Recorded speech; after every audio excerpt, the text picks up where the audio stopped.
Happy 20th! Happy 20th episode. It's our 20th episode today. Woohoo! So we're having a party. We actually are. We've got strawberries and champagne that Lucy bought because she's sophisticated. And I made a bowl of French fries. Because you a hoe. Can you actually, before we cheers with the champagne, Yeah. can you just take a French fry? Yeah. Okay, cheers. Cheers.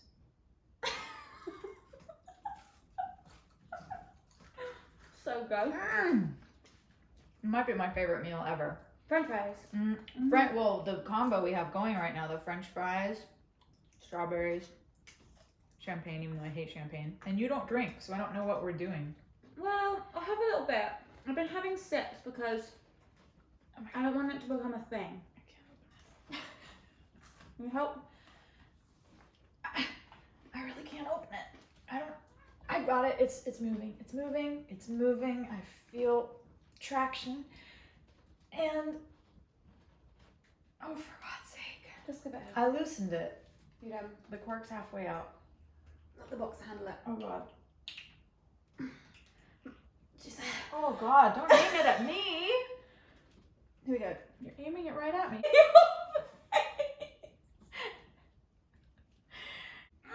Oh God, I really confidently Wow, thought I you could guys. do this. What if we can't get this open? I don't know, then the episode is ruined. God's saying don't drink. It's God saying it's too early in the day to be drinking. No, it's not. It's 12:53. Is it? It's coming. Okay, we're almost there. We're almost there. Hang on. Wait. What? It's happening. I refuse to be defeated. All right, get it. Come on, one last big breath. Yes. Happy 20th episode. Okay, give me a glass. Wow. There we go. Here we are. We nailed it. Now we're celebrating Oh, this is so sweet. our 20th podcast episode. This is adorable. French fries, Wow. strawberries, and champagne that Annabelle doesn't drink, and I don't like champagne. So cheers. Cheers. Love you. Love you. Mmm. Oh, that tastes good. Mm. Oh, I've quite missed that. Mm. I will be watching you. No second glass for you. I'll be shit faced. It's been a while. It's gonna be lots of ASMR. I'm eating French fries. All right, another French fry cheers. 2. We'll keep that cork. French what? fry cheers to Ryan's birthday yesterday. Oh yeah. Happy birthday, Ryan. Happy birthday, Ryan Brady. And then also we should do a champagne cheers to that. Happy birthday, Ryan. Happy birthday, Ryan. So tell me about your day yesterday on Ryan's birthday. Well, honestly, the anticipation of it nearly killed me, quite frankly. Mm-hmm. That was almost worse than For how long? the day itself. How many days before did you start revving up for it? I think it had been going on for weeks. Mm-hmm. Since the middle of April, knowing like, whoa, it's coming. And then Max's birthday came through. That was really hard, way harder than I thought. I feel like you learned some lessons on Max's birthday did, yeah. that you were able to apply yesterday. I did, you're right. Good point. I think I thought I was going to be all joyful on Max's birthday and just like, you know, I've been really trying to embody peace, joy, acceptance, moving through this thing, facing it, living for them in a way. Obviously for me, not in an unhealthy way, but juicing life. Mm-hmm. And I so wanted to do that on Max's birthday and I couldn't. I really wanted to, but I just felt under it. So I went and got a bikini wax and then I came here. On Max's birthday. Yeah. And you said you were alone in the house. I was here and it was so quiet. Yeah. And that was really hard. That was hard. Because the house should have been filled with noise. We would have had a huge party. And it was just missing. It was just quiet. I couldn't even be fucked to make myself dinner. I just sat on the couch and it was just like, and then a friend of mine had a really interesting experience with Max's birthday. Max's best friend, one of them, she was getting loads of messages, hundreds of messages saying, hey, I know this day's probably really hard for you. And it was an interesting lesson for me because she said to me, you know, it wasn't hard for me. I took it in my stride, but then I was getting all these messages from people telling me how hard I should be taking it. And then I started questioning myself, is there something terribly wrong with me? So that was a great lesson for me because I was on the other side from her. I was taking it really hard and she was feeling focused, disciplined. She had plans at night. She went to the hairdresser. She was like, look, I'm going to do today. And she did really well. But the messages sent her in a spin because everyone was just like, oh my God, you just must be on the floor. And then so she thought, what's wrong with me? Why am I not on the floor? So I'll never now, moving forward, assume or take a tone towards an anniversary like that. I'll never assume. I think I'll just say something sort of affirmative, supportive and loving, not assuming that you're in a puddle on the floor because not helpful actually probably. Oh yeah, so I think people do that a lot, don't they? Where they'll go, God, you must be so upset over blah blah blah. Yeah, I am. Or the opposite. Not helpful. Today somebody said, oh, my daughter just got married. I have a new son-in-law. And I wrote back and I said, oh, congratulations. You must be so happy. And then I added, I hope you like him. Yeah. Because I don't know. It could be a nightmare. But people just assume they put their own. Yeah. So it was really thing interesting on because it. her and I were going through the same thing, but she was going through it in a totally different way. And it reminded me of at the beginning when the conversation about people sending flowers and assuming that that's what you're meant to do. And I think it's just time to rework the grief model. We're not assuming that everyone's in a puddle on the floor. We're not assuming we're doing the black veil and gloves.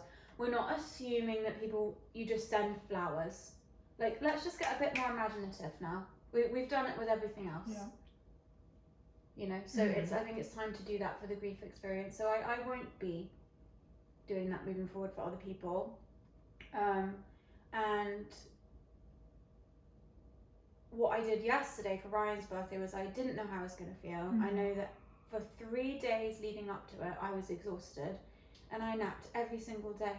I haven't taken a single nap since the crash. Really? I've laid in bed, but I've never once fallen asleep in bed.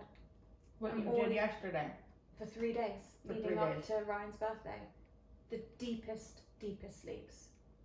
Really hard to wake myself up from them. So I gave What myself was about it? an hour and a Because half. you were Exhausted. Yeah. The anticipation of this day coming towards me.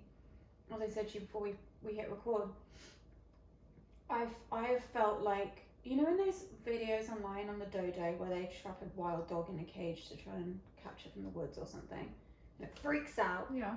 and it's like bucking around the cage and going crazy, or like a wild horse in a pen. That's been me. Wild I animal. felt like trapped into a corner. This thing is coming at me and I cannot get out. There's no way out but through. And I haven't been able to quite settle in the way that I have perhaps with other things. Because it's been a minute since the last first. Yeah, what was the last first? Was Valentine's Valentine's Day. and the holidays. Yeah. You know, so I thought, you know, I've done a few, I can probably handle this, and then I realised that subconsciously it was brewing. Storm was brewing. And then I thought, oh my God, am I going to lose it? And almost all the anticipation, I made myself live it twice. Instead of just going, okay, let's see how we wake up on the day. So I did that, I made no plans.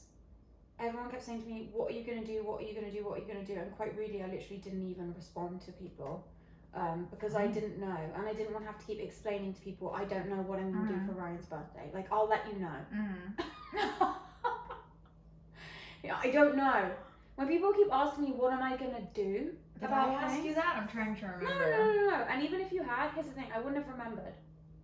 I don't remember specific people that do it. It will be like a wave of people I didn't. I just sent you like You a sent a picture sweet- of flowers in yeah. a field. You sent me a nice message with flowers and said that you were extra thinking about me or something really sweet.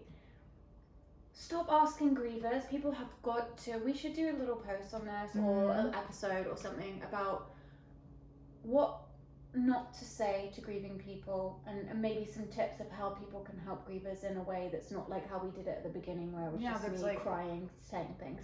Like actually a bit more helpful. That's fresh and imaginative, like you just said. Yeah.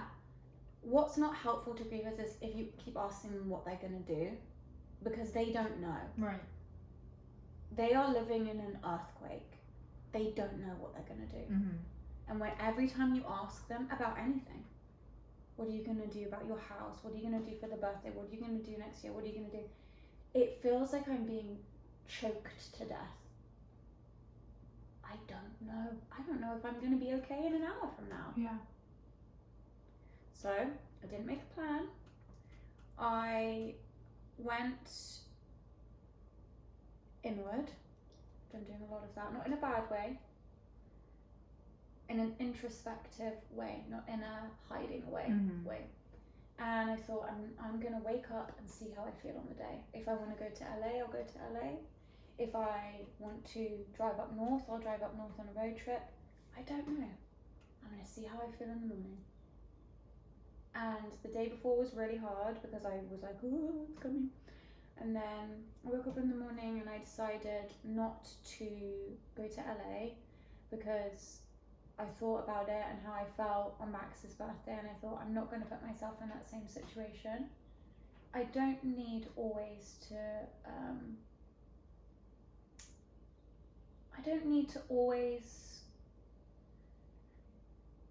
clean the wound. I don't need to like flush the wound all the time.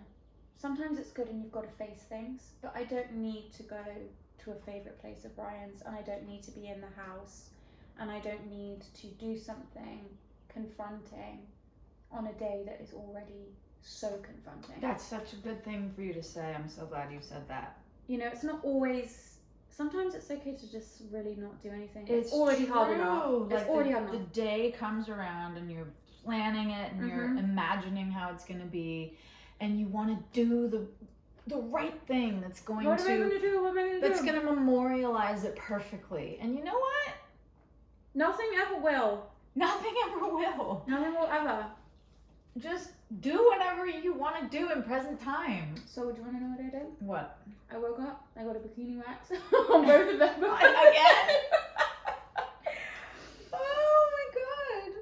Afterwards I realised that I had done it on both their birthdays, and I texted my friends, I'm like, What does is that that? mean Yeah, I what is waxed my that? pussy on both of them? Because to me that's torturous. So were you? No. Was it like I think it's just me trying to be like, I feel good. taking care of myself, I got my pussy on. ready to go, I'm ready to fucking ready for rock. life, Ready to rock. Mm-hmm. Slightly bruised, but ready to go. Mm-hmm. That's my motto for. And where did you end up next? And then I went to my, that Italian coffee shop that I love to go to. Mm-hmm. And I thought, I'm gonna go there. I always keep a pair of sneakers in my car, so I thought I'm gonna go there and then I'm gonna go for a walk. So I went, got my coffee, and what's funny is my waxing lady is a dear family friend of ours. She lost her husband when she was 30. Really? So we talked about it. And part of me wonders ever subconsciously that's why I went there. Maybe. How'd she lose her husband? He was sick. He had something wrong with him. I think it may have been cancer. And she took his child on as her own, raised her. Wow. Yeah. And then she went on to marry again in later life and had another child. And she's wonderful. She and I talked about it a bit, and she actually said something so interesting to me, which I will share, is she said to me, "How are you doing?"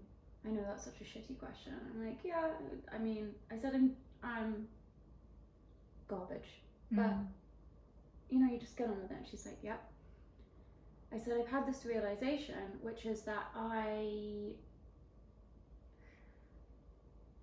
that initial phase where you're drowning and then you stop feeling that way. You remember month 4, I was like, joy, and I'm awake, and I felt alive, and I felt I could taste things and I could feel things, and I thought, I'm getting better. Things are getting better. The grief it's getting less. Oh, thank God. And then month 4 came. 5, was it? 5? 5, yeah. The longest of months. Because I was fully awake for it. I wasn't awake for 1, 2, or 3. I woke up in 4, sprung to life, and then 5, it's real life. Yeah. And I realised that, as I said, I think on my Instagram or something, there's no cure. I'm not going to be waking up and everything's better. My grief hasn't got less. I've just learned to carry it. And that's been really hard for me to absorb, and I'm resisting it, and I think that's come along with me resisting Ryan's birthday as well, is I don't want this. Get off me. But I can't. And it was sad for me to realise that I'm not drowning anymore, not because I am not in the quicksand, it's because I've learned how to survive in quicksand. And that hurt me, for me. You know? And then I have these thoughts of I can't do this. I can't live like this. I cannot live like this. This is just this is the rest of my life. And then Nina said to me, the waxing lady who is our friend, she said to me, right now you can't see it because it's so early on, but this isn't your life and it doesn't feel like this forever. And I know that you do not understand that right now. It is not a reality to you what I'm saying right now, but I promise you. And she said, I know it's the shittiest thing to say. It's like when people say time heals everything. She said, but it's true. She said, imagine a gash on your arm. And at first it's bleeding. And it's profusely bleeding. And it's throbbing. And then it kind of dries a bit. And then it gets pussy. Okay, and then you turn to it. And then it dries. And it starts to heal. And then the scab forms. And then the scab falls off. And there's a scar. And it's an angry scar. And then the scar fades. She said that's what it is. And that was so helpful for me. Because you know I'm such a visual person. And that was something I could relate to and go, okay, I'm in the scab phase right now. It's not a pretty visual. But she said that because I said, you know that violent feeling of this? And she said, I know it very well. I said, it just all feels violent and grotesque. And she said, yeah, it is, internally. And that's why she said that. And I found that to be really helpful and profound, even though it's so simple. Oh, I think and not pretty. it's a perfect reason that you went to her on both those days. Yeah. Even though you didn't talk about it when you went for Max's birthday. I think that was a perfect place for you to be on Ryan's birthday, to connect with someone like that, who is so far ahead of you because that was in the process. 1990, I think, for her. So that's what she said. She said, you know, I think about it now and it feels so far away. I know it's mine. It was another life. But it wasn't. She says that as well. So then I took myself off to the coffee shop where Maria is also a young widow. Really? Yeah, and I realised I was sitting there, I've done like the widow tour of Santa Barbara. And I put my trainers on and I walked off down State Street and I spent some money and went shopping. Good for you. I did the same thing yesterday on Ryan's birthday. Oh, did you? Yeah, I bought some really nice things. Good. And they were really beautiful special items. I didn't just get shit. I got some really special vintage designer things. Oh, good. And I thought, is this the right thing to do? And I thought, what am I going to do? Lay in bed and cry all day? Go and sit on the beach and cry? No, I'm going to go and go for a walk. And, you know, I'm mad as talking to people and just being weird. Well, you're in the right town. So, that was Ryan's birthday. You know, and then I went home, sat with my sister on the couch and watched some Real Housewives. Love it. I'm sure you don't watch that. No. You're too good for that. I would never be caught dead watching The Real Housewives. I kind of want you to because I just really want you to see the shock of it. It's so shocking. It makes me actually angry to think about wasting my brain cells on something like that. I know that's so rude because people love it. But to me, I have this real, like... It's trash. I don't know, could but... be reading a book and I'm watching... Exactly. These mutant women. Yeah, I could be learning about, Put each other's weaves out. The history of Scotland or something, and I'm... I'm learning about the history of New Jersey, baby. I do have to say that when you do sit me down and make me watch things, I actually get really sucked in. Bachelor, you loved it. We watched the whole Bachelor. You loved not the it. whole thing, but...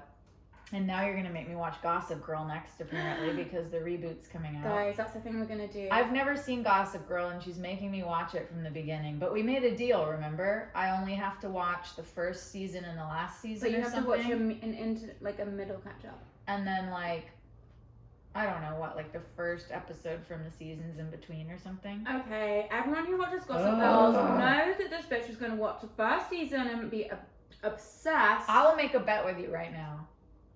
And I won't lie. Like, if I'm into it, I'm into it. And I lost the bet, fair enough. Mm-hmm. But let's make a bet. Okay. What do you want to bet? Plate of French fries. You have to buy me a plate of French fries from a restaurant. Okay, done. What do I have to buy you? The same? Yeah. It's our favorite. Yep. Whoever loses has to buy the plate of French fries. You're going to love it. What am I going to make you watch? I'm going to make you watch. It's like black and white with subtitles. It's really boring. I'll have to think about I'm just this. so like educated and cultured, and I'm just like watching Real Housewives.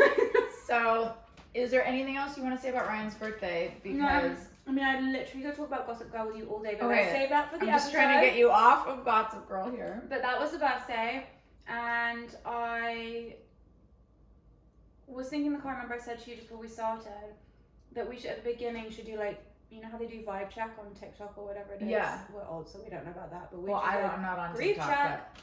Grief check. That was my grief check, and I want to do a grief check for you because you were mourning the loss of your kitty. Yes. And we had a really interesting chat about this earlier, and it's brought up some interesting things for both of us. Mm-hmm.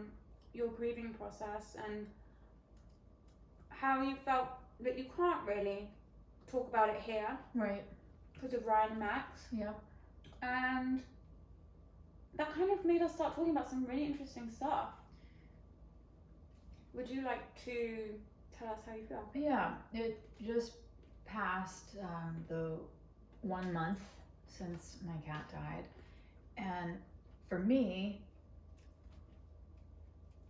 this has been a devastating loss in my life. Mm-hmm. Completely devastating. That's my life. Yeah. Everyone's life is different. Yeah. And I said something to you this morning because I was having these thoughts that I thought were interesting, and I didn't want to keep them inside because you and I try to talk about everything that we're going through Mm-hmm. along the journey of this podcast.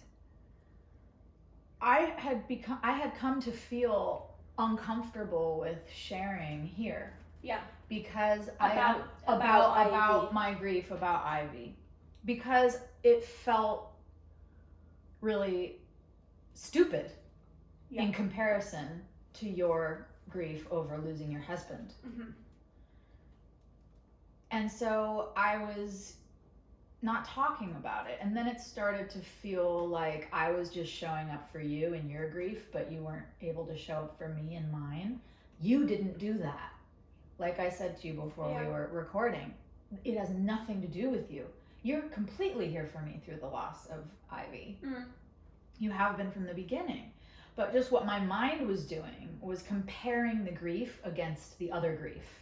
Yes. And that's what you and I realized, was that people compare grief. They compare everything, really. Everything. But someone will, there are listeners who think that my grief about my cat is boring or not appropriate. There are some listeners that think that you're talking too much about your grief. Yeah. I'm just saying. Yeah. Everybody probably has different Of course. opinions on it. Yeah.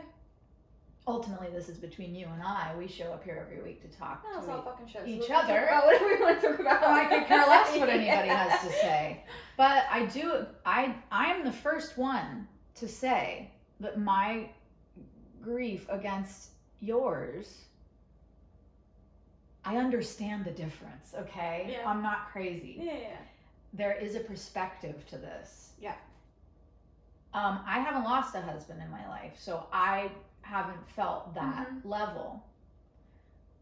My cat was with me for 14 years, and she was the closest thing I've had to a child, to whatever, you know.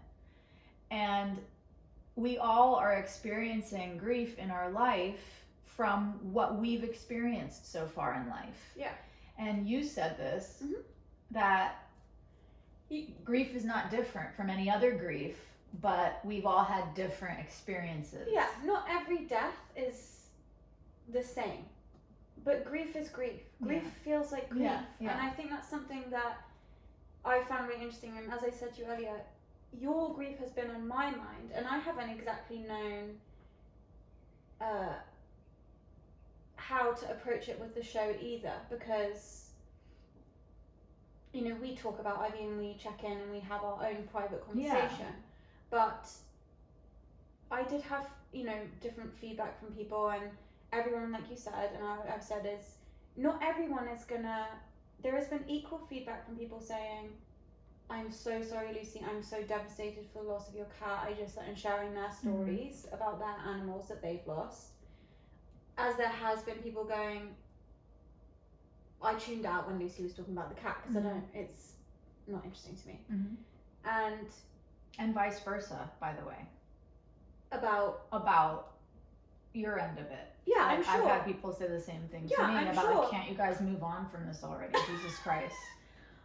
I'm just saying, everybody comes at it from whatever set of rules they have in their own life. If you're hoping that we're going to move on from the conversation of grief, you might want to listen to a different show. You might want to go off and listen to the Joe Rogan Experience or something. Listen to something else, because that's not going to happen. Exactly. But you, a feedback I got that was negative really made me think, because I obviously feel protective of you, and I don't want to expose you to people's negativity when you're in such a fragile place.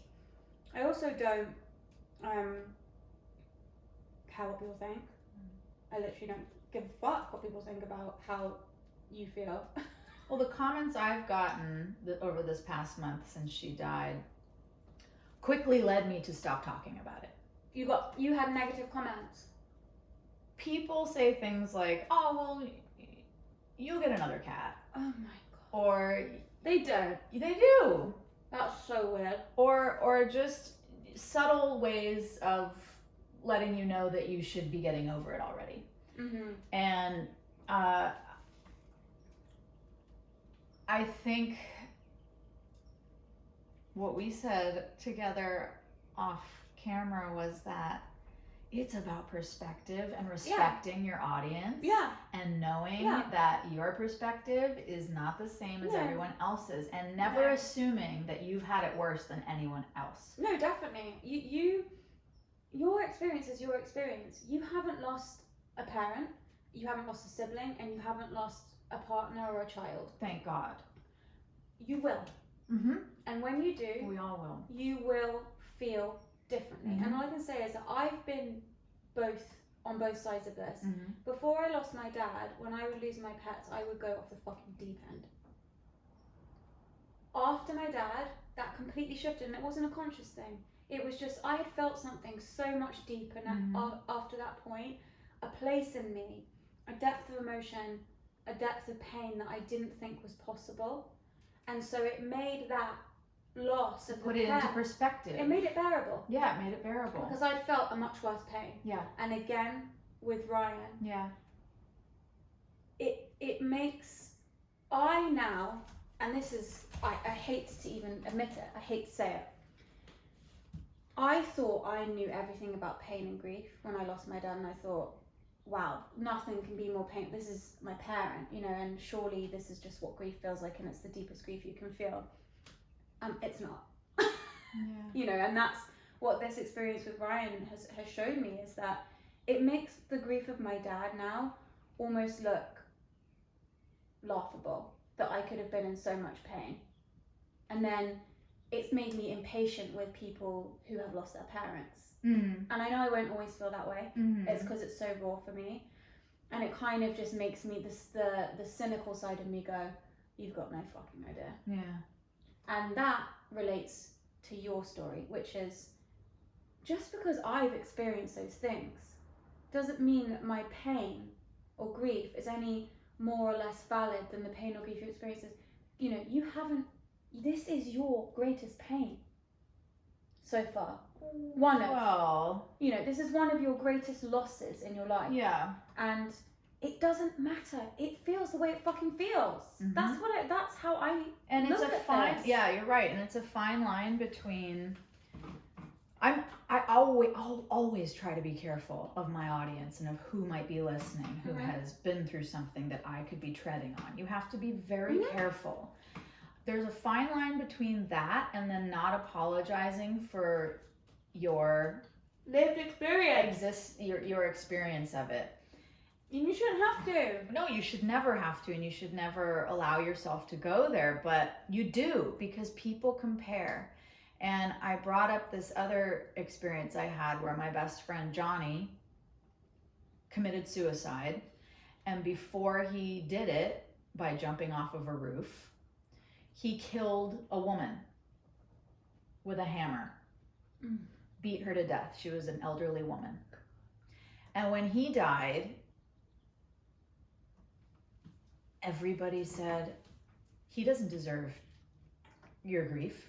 He killed someone. He's a murderer. Get over it. To the point that his friends and family don't even post pictures of him on his birthday or anything, because it's all hush-hushed. Because people, so much shame attached to it. So much shame attached around that, and it wiped out my experience of losing Johnny for many of us, for his family as well. His parents couldn't share their grief because they were being judged for having a murderous son. It's so awful. I hate that stuff. I hate it. And people naturally do that. They naturally judge grief up against grief. They judge. We're so raised and conditioned to always be comparing. I know. Get the next thing, keeping up with the Joneses, isn't it? Yeah, it really is. Get the next car, get the next dress, get the next bracelet, get the next thing. And get over it. Get over it. Like the same mentality of one-upmanship. Yeah. And comparison. And I always say comparison is the murderer of joy. It really is. But it's also, in situations like this that are not about joy, that are about pain, comparison is like a disease. It's, no one is saying that the death of Ivy is comparative to the death of Ryan Max. I would never say that, nor have I ever felt that. No, but you are in pain. Okay. Devastating pain. What's the problem? You're in pain. You can be in pain if you want to be in pain. If you need to be in pain. Take the time you need. Are you going to go screaming from the rooftops about your cat that died? No, because you're not a fucking idiot. You're respectful. In the same way, like we had the conversation before, even I, in my situation, have had a couple conversations in the last few months with people whose shit is more fucked up than mine, and gone, wow. Here's me walking around feeling like I got this pain.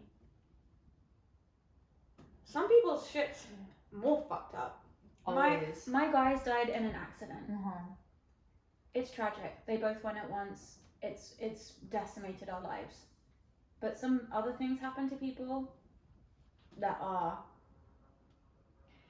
And it's quite shocking when you have a conversation with someone who doesn't put their life into perspective that way, who thinks that their problems are the worst problems ever. The biggest and the most important.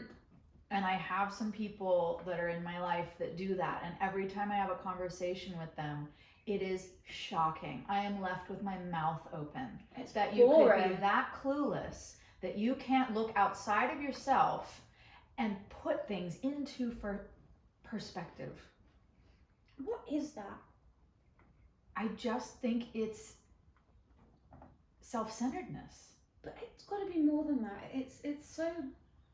It's not.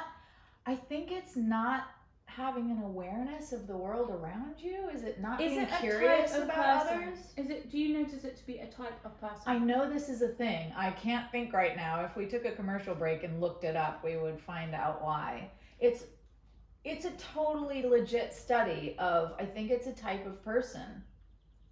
And there's definite reasons for it, which have to do with sociopath. Is it just a narcissist? And narcissism. Yeah.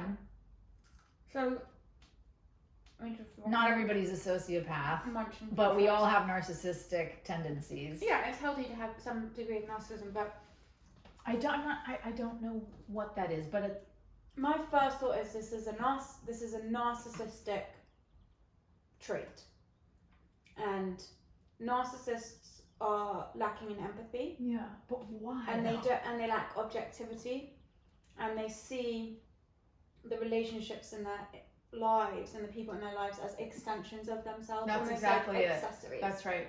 So that's a narcissist. That's right. And have I told you about this book? Why Is It Always About You? No. Great book. You can read it in a few hours. I can't wait.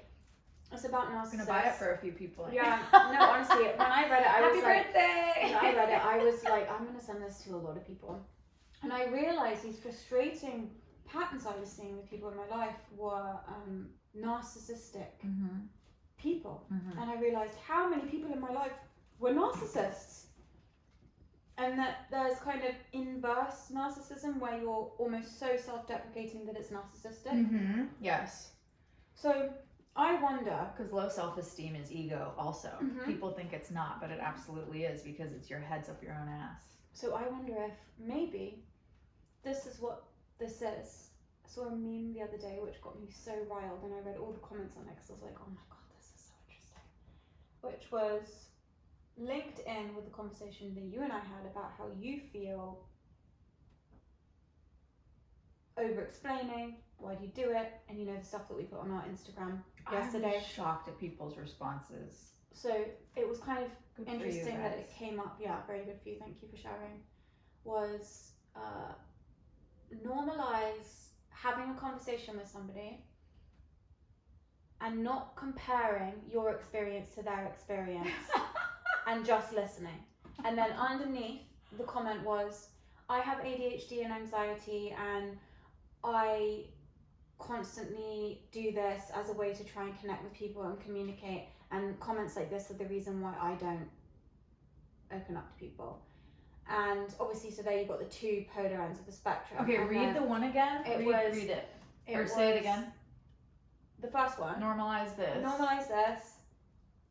Just listening during conversation and not trying to relate to or express your experience. Or compare. Or compare your experience and its similarities to the person talking to you.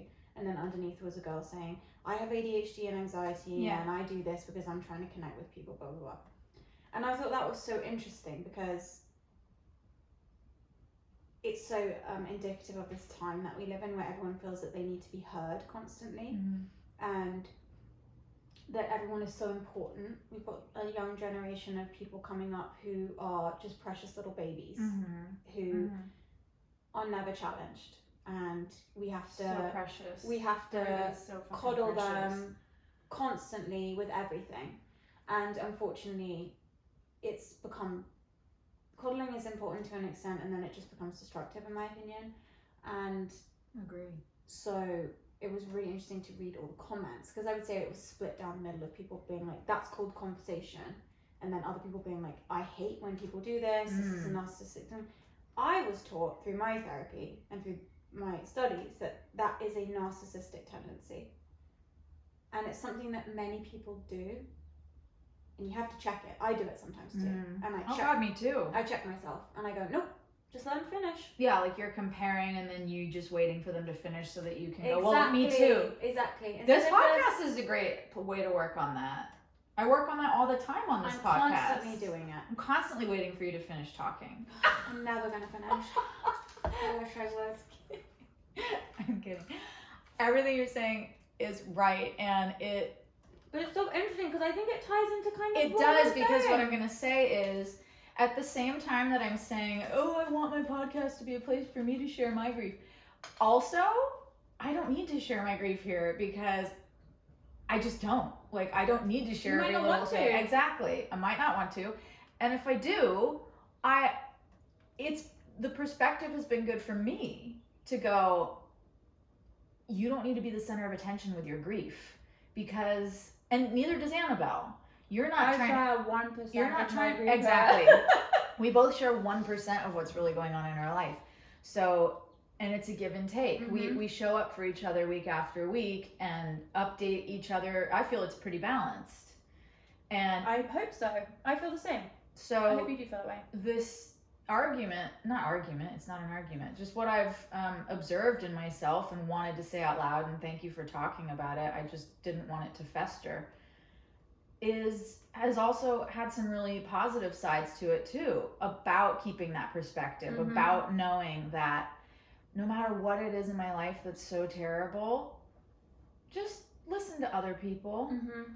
They've had their own experiences. You don't need to hammer your experiences into other people. You don't need to prove that yours is worse than theirs, Or valid. or better than theirs. Just listen. Show up for others. Get your head out of your own ass for a second and get curious about someone else. And in doing that, you'll help yourself. Yeah, I mean, in our conversations, I feel like we both work out so much shit from So stuff much. the other person's saying. I don't need a therapist to have you. Same. So Well, actually, I love Jeff. So I well, love Jeff, we love you, Jeff. He doesn't- She didn't mean that. He doesn't listen to this. Today's- God. You don't know that. I have a lot of people that say they don't listen, and then they'll just drop one comment that lets And me then you know know they've been this. listening all along. Woo-hoo! So today's a very special episode. If you're a hater, you're a fan. Woo! Woo!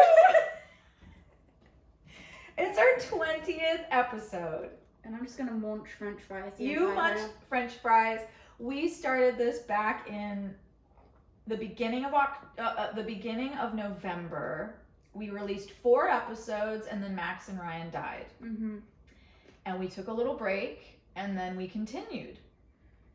Here we are. There are 4 episodes that have never been released. Not sure what we'll do in the future with those. They're amazing, but they are remaining a secret for now. And here we are. It's been 20 episodes since we began, and I got you a present. Aww. Hear that, everybody? My Now, present.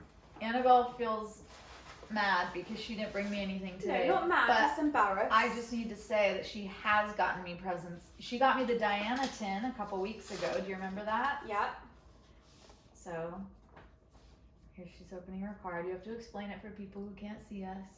This says, you're one of my very favorite people. Even though I just won't shut up about my grief. Me neither. What does it say on the inside? Oh, you want me to read it? Well, yeah, this is a Sad. podcast. No, they're just listening with their minds. Dearest Annabelle, you are an angel in my life. Wherever our paths wander in years to come, I will always treasure what we've created, and I'm always here for you. I love you, Lucy. Happy 20th episode. Aww, the little picture. And there's a the picture of babies 2 little hugging. toddlers hugging. I love it. What did you get me? Just something you're gonna love. I love it! It's a big scrunchie. The biggest. With palm leaves on it. Like, I can wear this actually today with my outfit. Perfect. Oh my god, I love this. How do I get it out without ripping it? You're the best and sweetest. I know you love your massive scrunchies. And I give you a cuddle. Yeah. My 20th episode scrunchie. I'm very proud of our 20 episodes. It's been quite a ride. So Me too. I'm really proud of that. we're trying to think of the perfect way to celebrate today. And we thought that embarrassing each other would be the best way to go. Oh, it looks great. Oh, I love it. This gold record over here is a perfect reflection if you'd like to look. I can feel that it looks fantastic. It's really great. And so we're gonna play a game. I bought this game last year and never played it. it was all for this moment. So you pick a card and ask a question, and we're gonna answer them. Bite about it, bitch! Okay, so this game, I don't know, what is this game? It's just question and answer. Great. We were going to do one of those things that's on TikTok, but we're old. We don't have TikTok. We don't understand Stop how it saying works. TikTok. I don't even know it. It's not the noise a clock makes. Oh. Okay, I'm going to ask you a question. This game is called 20th episode question Arama. Question. It better be a good one because you were shuffling these for like 8 hours before we started. This is boring, but you'll probably You like can pass it. It's boring. Fuck you. Describe a piece of art that you really like and why. That's so boring. Okay, But I good. definitely have an answer. No, I know. Okay, tell us what it fucking is. I really wanted it to be like salacious, but go on, you cultured bitch. Okay, one of my favorite artists, his name is John William Waterhouse. Mm-hmm. And Love. his favorite painting, my favorite painting of his is probably The Lady of Shalott. I have like a 6-foot copy of it that I ordered, and I've had it rolled up for years because to get the frame for it is going to be like $1,000. It is? Like, actually? Yeah. We can't just do a cheap frame. For the time being. To get a frame with glass, a glassed frame for this size that I bought is going to be about $800. So maybe I'll start a GoFundMe for my frame. We're going to do that. Oh my God, stop it. Yeah, we're going to use my gypsy ways to get that done. No, I think we can do it for less than that. What are you going to steal a frame? I'm stroking my beard. Thinking of My this. turn. All right. What? That's so boring. What is it? No, I'm not even gonna read it. Okay. I gotta redo. Okay. No, that's horrible. Just go from the middle, like You know tarot what? I'm card going deck. from Yeah. I'm going from the middle. All right. I can't pass this one. I have to do it. Ooh, okay. If you had to live somewhere else, where would you live? Oh, for fuck's sake! Stop asking me these questions. It's like the universe just won't leave me alone. Come back in a year and ask me. What's the question? If you had to live somewhere else, where would you live? We all know the answer. It's Amalfi.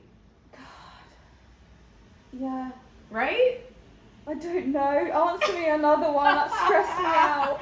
Dude, you're actually having a I'm panic over it. attack on the... Okay. Oh my God, no! I can't ask you this. This is the worst. But you said Ryan bought you this? Yeah. No, I bought it for Ryan. Get this. On our anniversary. For you, what would be a good death? Whoa. Well, you know what's crazy? It's What? just before the boys died, they both agreed that driving on 100 miles an hour, Are you kidding? going in a car crash instantly would be the way that they'd want. All right, well, I mean, I just took the middle of this deck out Yeah. and pulled the first 2 cards, They and both- those were them. They said it was the So, way to go. Literally, like in the weeks before. well, they We weren't were all wrong. sitting around here. Yeah, I know. My death would be. I've already planned it. What is it? Well, there's 2 deaths. Are you I've gonna let me planned. know before it happens? There's 2 deaths I've planned. One is What are you, James Bond?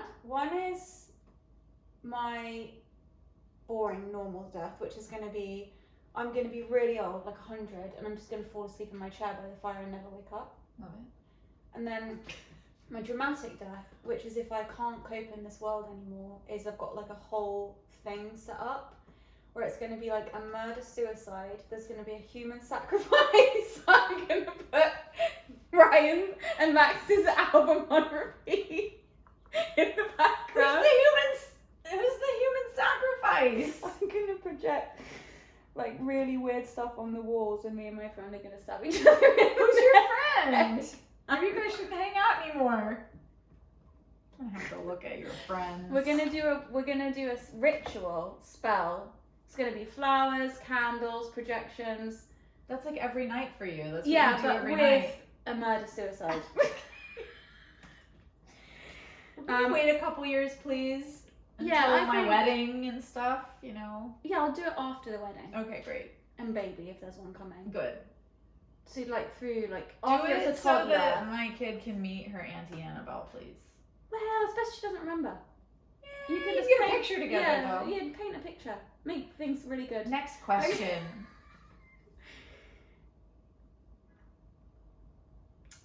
Do you think there's any truth in the lines, they fuck you up, your mum and dad? They may not mean to, but they do.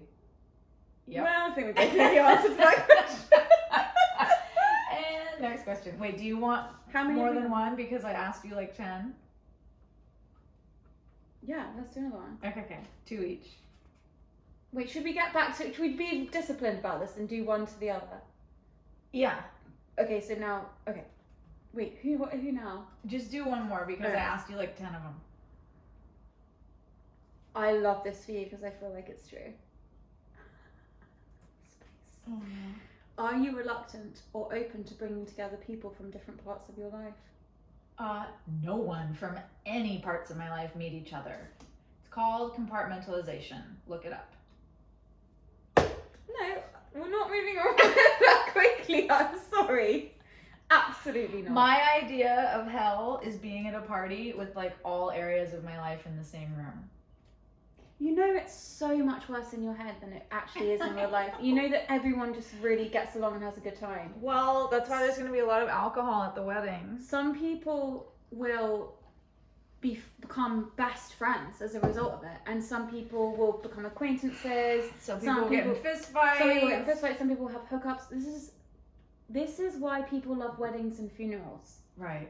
Because everyone compartmentalizes their life, and then everyone just rushes together, and then it's like amazing cosmic explosion. Everyone's emotions Like are running chemistry high. explosion. It's sexy. I'm all for it. I love throwing everyone together in a room. Oh, you can be my party planner. Are you serious? Have you watched Friends? No. Have you seen like when Monica's planning Phoebe's wedding and No. she wears like a headset? No. That'd be me. And Phoebe just goes crazy and starts screaming. She's Well, like, I didn't want any of this! I want the wedding in Scotland, so you better get on it. Okay, great. I'm having a panic attack already. What? You don't know this one. I'm skipping. It was about middle age. We're not middle-aged.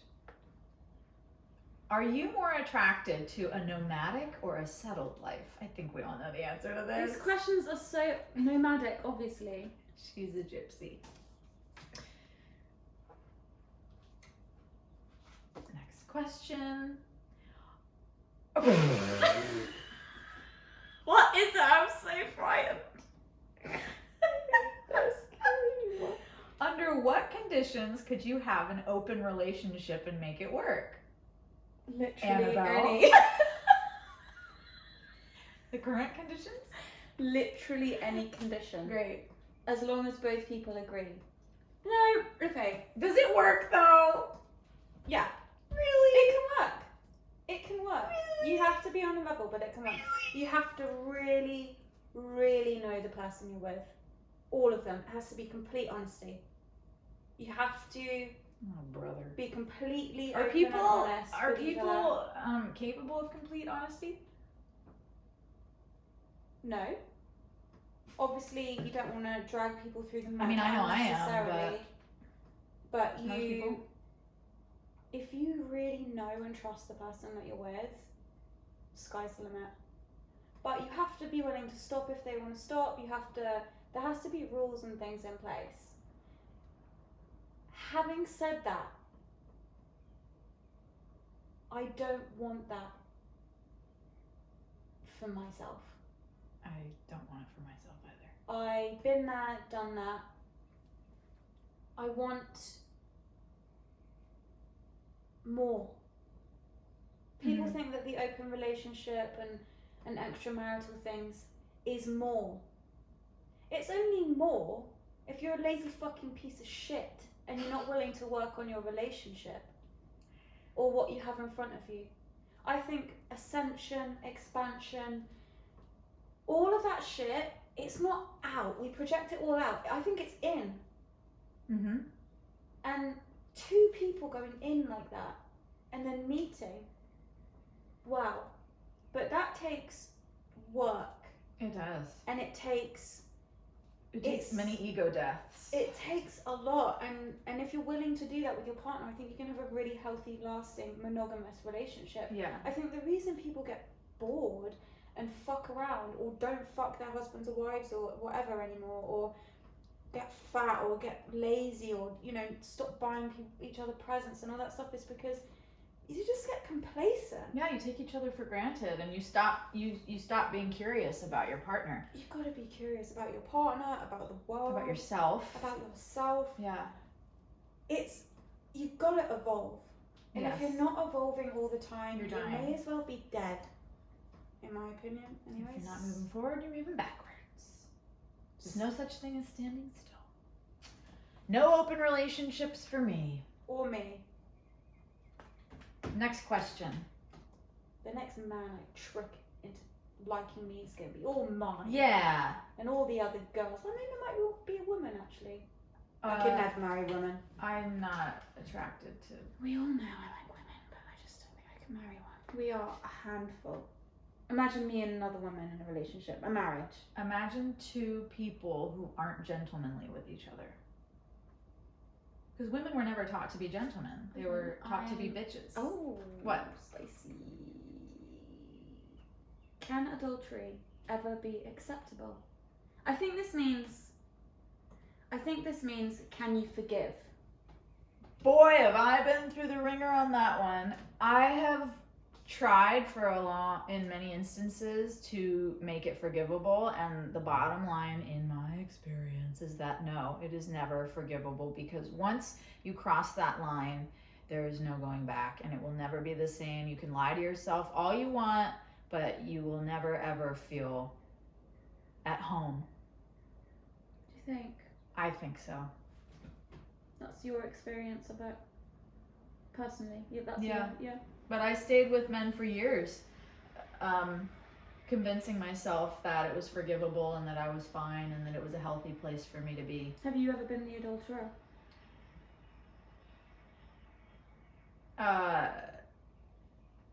Not in a serious way. The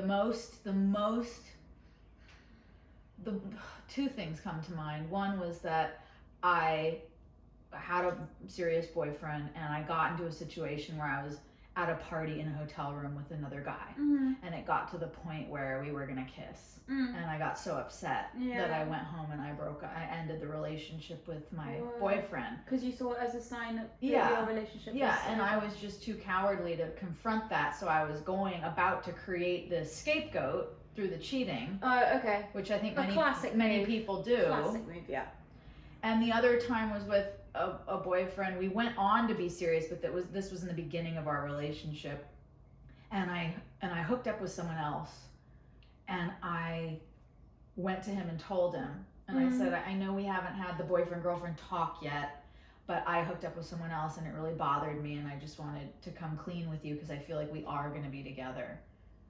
Yeah. Not to make myself all noble or anything, but I haven't been the straight up cheater. Cheating doesn't appeal to me. It's not exciting to me. It doesn't tickle my fancy. What do you think? I really want to believe it's forgivable. I think I'd like to be forgiven. If I got myself in that situation. Well, yeah, of course I'd like to be forgiven, but would I forgive? No. Oh my god. Of course do as you would be done by, Lucy. Well, Well, as much as possible. No, of course. no, it's really interesting. I think it's such an interesting question. I think look, to me, it's just a deeper issue than the cheating. That's why I say. What is the reason that if this you has happened? cheated or I cheated, what the fuck are we doing here? What's going on? I think it doesn't mean the end of a relationship if you're willing to sit down and have a really, really honest conversation with why you're in the place you're in. Exactly. It's a symptom. And be willing to It's rarely the cause. deal with that. It doesn't just come out of nowhere. I mean, 1 in a million does it just, explode out of nowhere. It's been brewing.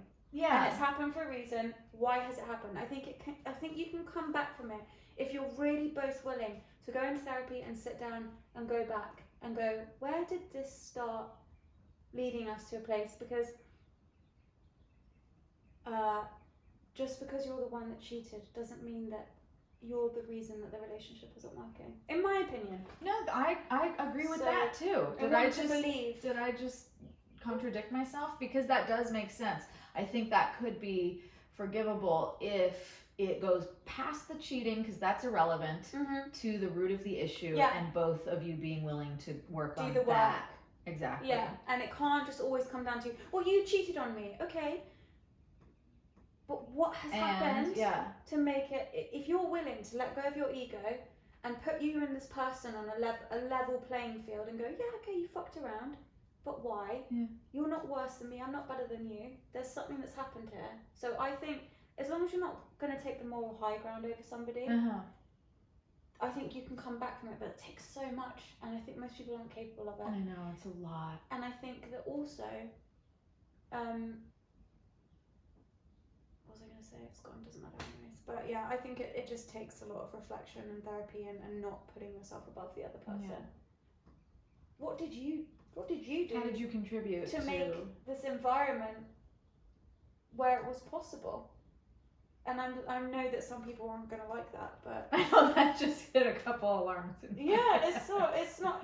Some people aren't going to like it, but I have to look at myself and my shit in a relationship. Every single relationship I've been in that has gone wrong, I know what I did wrong. I can sit here and tell you what I did wrong, or what I did that led to X, Y, and Z thing. It's not going to be every time, because I'm not like victim blaming us, Jesus Christ, but. Yeah, I think that's a really interesting thing. I want to it's really not black and white, is it? I can't believe when people get divorced because of cheating. That is one thing I cannot believe.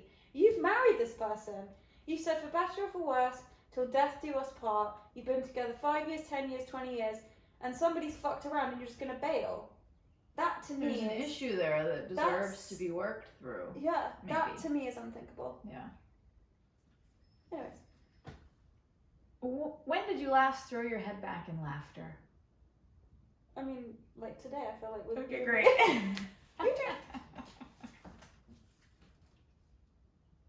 Oh, is there anyone you regret losing touch with? Yeah, I just thought that this morning. Really? Yeah. Tell us. My music teacher of like 20 years. You lost touch with him? I lost touch with him. Because of that situation? Yep, because of... Even though it wasn't your fault? The high control situation I shared a few episodes back. He was a victim of that? Yeah, in that time when I was close to this narcissistic abuser, I lost many relationships in my life. Mother, sister, best friends. Really? You've never told me that, Lucy. Yes, I didn't speak to my mom for 2 years. Because you know I've asked you about that before and you wouldn't tell me. I'm so ashamed. So thank you for sharing that with me today. Because I've asked you, do you remember? I've asked you a lot. So thank you. Yeah. I'm glad that you're at a point where you feel you can be a bit more... Yeah, I'm about to take my mom to dinner to apologize and talk about this with her for the first time, and I'm emotional already. I've been tiptoeing around having this conversation with her for the last couple months. Does she know anything? She knows her experience of it, but she doesn't know yours. how deep it went for me. Wow, when are you doing that? This week. I'm really excited for you. Me too. I know it's going to be really fucking hard. Yeah, it will be. I just need to get through it without crying. Why? Have a cry. Well, we will, definitely, but I just want to say it as clearly as I can to her. But yeah, this music teacher, I drove by his house this morning, and he was my mentor for a long time, and I was with him in your life. every day, an hour every morning, 5 days a week. Huge person in my life, and I severed that relationship. And he's an older man. He's nearing 80. Yeah, you got to get back. And I think of it a lot. I haven't quite figured out how I would go back to him, but that's what we do, right? We waste time by just do it. Just write a letter or something. Call him or write him a letter and explain. And say if you would like to reconnect, then I would like it more than anything. Just say what happened. He'll have compassion for you. He knows who you are in your heart. Are you competitive? Yeah, I am, but because I don't think I'm egoic. I mean, I have an ego, everyone has an ego, but I'm not ego-led. It kind of like makes me like, good for you, you won. even if it's against me. Do you know what I mean? Like, I want to fucking win, Yeah. but I'm not a sore loser, and I'll never. I will do my best to win. Like at school, I was fiercely competitive with sports, captain of many of the sports teams, literally a beast when it came to sports. But I was always happy for the other two. I was never a sore loser, so I don't know what that really means. I don't want to win at the expense of anyone else with anything. Don't know if you can really win if you're not willing to sort of singe a few. Yeah. Be happy for someone else when they win. What do you think? I don't think I'm competitive enough. I think I'm nowhere near competitive enough. I think I would do very well by but I've always been. What does it mean to you, competitive? Competitive means that winning over someone else means a lot to me.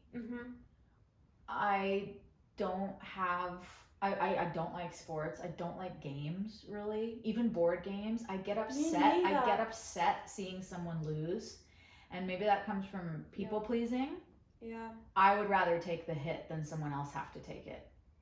Right. I don't think that's very healthy. No, that's not healthy. At all. Not healthy, but also, can I just relate to you here? Yeah. Can I just talk about my experience, about relate your to experience? Me, babe. Relate to me. Fucking hate board games. Yeah, I don't like them. People think it's so weird that I don't like board games. It's from my childhood, okay? We didn't play board games. You fucking didn't have board games because you had to whittle your own fucking toys.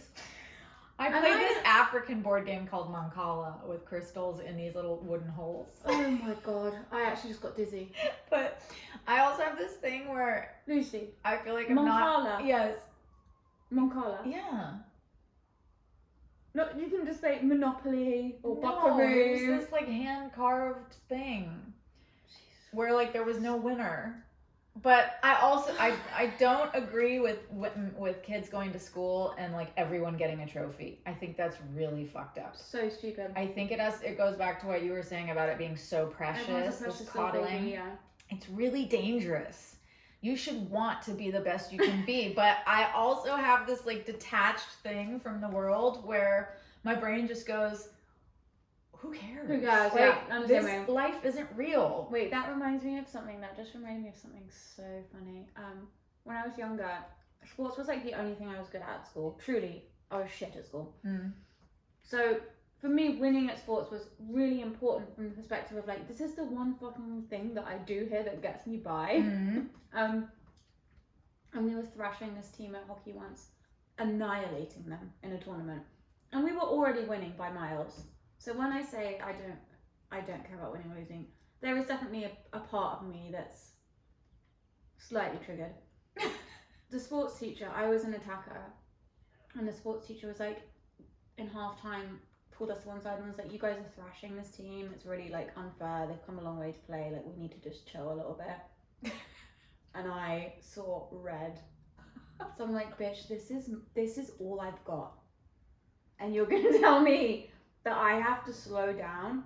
So she's like, yeah, Annie, I'm gonna put you in defense, backed by the goalie. So I just started scoring goals from defense. You're not gonna fucking stop me. I love it. Yeah, I don't think this is a black and white question because there's moments in all our lives where we've been super competitive or where we haven't. I will thrash you, but I'll also, like we were talking about in the Live and Let Live episode, let's have a chat and a cup of tea and have lunch about it afterwards. Exactly, and that is being a true team player, is understanding that it's a game. Yeah. Something happens for me where I am not aware of the competition. Like, I'll go in for an acting job and say there's like hundreds of other girls or thousands. I have no concept of that. To me, it's just me and I'm the only one. Or in my music. Like, when I got it's so lovely, actually. When I got my record deal with Island Def Jam, and they were like, they told me, Jay-Z told me in the room, and L.A. Reid, and they were looking at me waiting for a reaction. And I didn't really have one. I was like, that's great. Yeah, it'll be fun. And they were like, what? You should be jumping up and down right now. We just signed you for like a lot of money. You have everything you ever dreamed of. And I felt like they wanted some huge reaction from me, but they were like, do you know how many other girls would die to have this opportunity? And no, I didn't. That's so interesting. That is something I've really come across in my life as well, so much, especially when I was in the music industry, of people just being like, well, aren't you happy? Because I haven't had this kind of demented response. Exactly. Like, yeah, I'm unbelievably happy. Right, but to me, in my brain, I didn't beat out every other girl in the industry to get that, because I am my own competition, and interesting, and and so there's no desperation to like win anything. So we have the same response, but for different reasons. Mine is that I internalize things, and I'm gonna go and I'm gonna sit on this, because until something is signed, until the money's in my account, until the thing is on the TV, it's not real. Well, yeah, we've both been taught to never trust anything until it nothing. Actually happens. So you're sitting here and we have a record deal, and that's great. Yeah, and of course I appreciate and it. It's not so happy. It's not that I don't appreciate. But I'm also aware that you could terminate this deal tomorrow. Yeah. So I'm not going to jump around like a clown and be demented for you, so you can get your little thrill of your God complex of changing my life forever. Exactly. Because I'm fully aware that you can terminate this all tomorrow. Yeah. And I could flop. Yeah. And I could fuck it all up. You know, it's like, none of that is in our control. I don't really understand why people want you to just be like, oh, like, okay, whoa. And I hate seeing people like that as well. Yeah, it's I find really it not so. truthful. I don't like it. I'm saying, please calm down. I know. This is very undignified. Yeah. Just curtsy and say thank you. Back out of the room.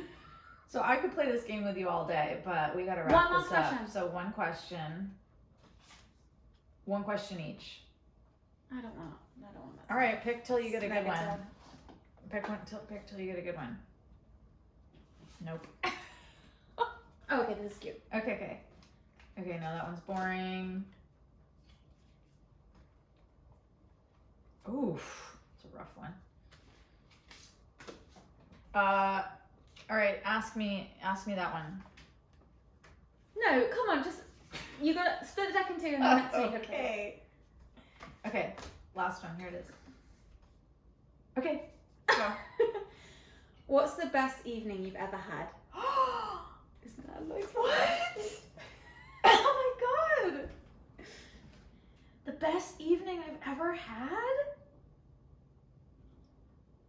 I'm gonna have to answer it next week. You're gonna have to really look through your journals. Yeah. Does anything spring to mind? What about the fuckfest you definitely had after you got engaged? I was gonna say the night the evening after I got engaged was probably the best. Because we were just in the woods with a bottle of wine and we just got drunk in the Scottish woods and it was raining. Did you guys have sex? And no, because Will got attacked by bugs and he got bitten to death. They didn't touch me at all. Don't know why. You didn't even diddle. No. Oh, missed opportunity. He got attacked by bugs. Or we would have. When you have the wedding in Scotland. Yeah. You guys have got a diddle in the woods. Oh, yeah. Actually, you know, they have Lyme's disease there, so you might want to do it in California because we don't have that here. Can't we get, like, shots or something? Vaccines before we Incurable. go? You know how I feel about vaccines. Incurable. Love them. Yeah, the night I got engaged was magical. We went and sat on the shore of Loch Lomond. And, yep, it was magical. And you had a drinky. We had a bottle of wine. We just sat there. Smooch. Oh. And then we had such a long drive back because it was in the Scottish Highlands and he lives down near Manchester that You drove back that night? Yes. Wow. I know. Kind of romantic. I know it was. He hallucinated on the way home and he saw a tiny little dinosaur hopping up and down on the freeway. I said, we're only two exits from home. Just hang on. It was great though. It was magical. And your final question of this 20th episode extravaganza is, would you prefer a view of a desert or of the sea? The sea, obviously. And why? Because I'm a Cancerian. I'm a crab. I like to be by the sea. I like to look at it. Scuttling around. Scuttling around. I like to hear it. I like to feel it. I like to feel musty by the sea. Well, I wish that for you this week. Just I might wish actually that go to you're Carmel. Musty by the sea. Oh, yeah. Oh, yeah. You are going to go be Jane Eyre on your rocks with No, your... I actually might go like soon. I can feel it brewing. I need to get out. Good.